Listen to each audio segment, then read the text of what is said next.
In March of 2018, you recall that the Board of Education approved my recommendation for reinvention. And then we set down the path to reorganize, reinvent our school district. We had a couple purposes in mind that you may recall. One was we wanted to be more efficient. We were operating at a 66% or so utilization rate. A lot of our classrooms, some of our schools were empty. So we wanted to be more efficient, but certainly more important than that was the idea that we were not serving our students across the district like we believed we should be. And so we wanted to, through reinvention, provide access to the opportunities that we believe all of our Oklahoma City Public Schools kids deserve. One of the things we are all most proud of is the way that our community responded to this change. This is radical change. This isn't just let's tweak there and tweak here and see if it works. This was radical change that upset the apple cart for thousands of people.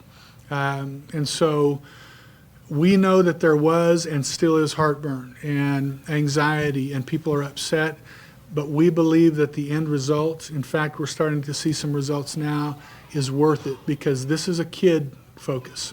And so what we're really proud of is the way that the adults in the community stepped up and said, we're going to do the very best we can to make this work. The years we have seen in public education in Oklahoma, as budget reductions, budget cuts come our way, that many districts, including ours, have removed arts, music, PE, we've moved counselors out of buildings, and so we are very proud of the fact that right now, sitting here today, all 33 elementaries have a full-time music teacher, a full-time art teacher, a full-time counselor, and a full-time dedicated science, technology, engineering, and math lab. So as others around us are continuing to deplete those types of resources, we are very proud of the fact that we got to bring all of that back to our elementary schools. Third thing, just shout out to our Board of Education. As you all know, it's an unpaid position. They put in hundreds and hundreds and hundreds of hours of volunteerism. They make tough decisions. This change they could have very easily walked away from. Let's try other things. Let's tweak and adjust. But they not only once, but multiple times stood up and said, this means so much to our kids and our community and our district that we're willing to take what comes, and we're proud of our school board. So three quick, just like the good things, there are a lot more than three challenges, but let's talk about three. Two of them are challenges for school districts, P2G or no P2G. One is transportation. Every year, most districts around our state, around the country, they deal with transportation issues, new routes, a lack of drivers, new stops, times, pickup times, weather. P2G really exacerbated that, and so transportation was certainly one that it took us, in all of our opinion, too long to get ahead of.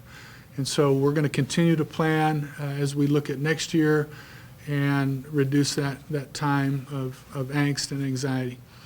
Number two is class size. Again, we have this conversation. I've had it for 35 years in the districts where I've served. It's a conversation we always have. How do we reduce class sizes?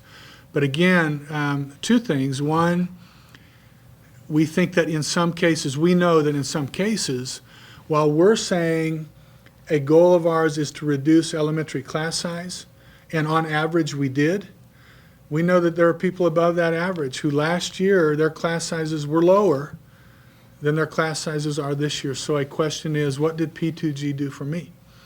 And so we look at it as a whole district solution. That's what P2G is. And at the same time, we recognize that we still have class sizes that are too high, and we'll continue to address that. I think a third thing is more of a general angst that we continue to hear, and it's the question of, kind of in the form of, when is P2G going to start working? When is P2G going to work for my school, my community? And it's trying to bring it back to what our guiding principle was, and that was district-wide solution.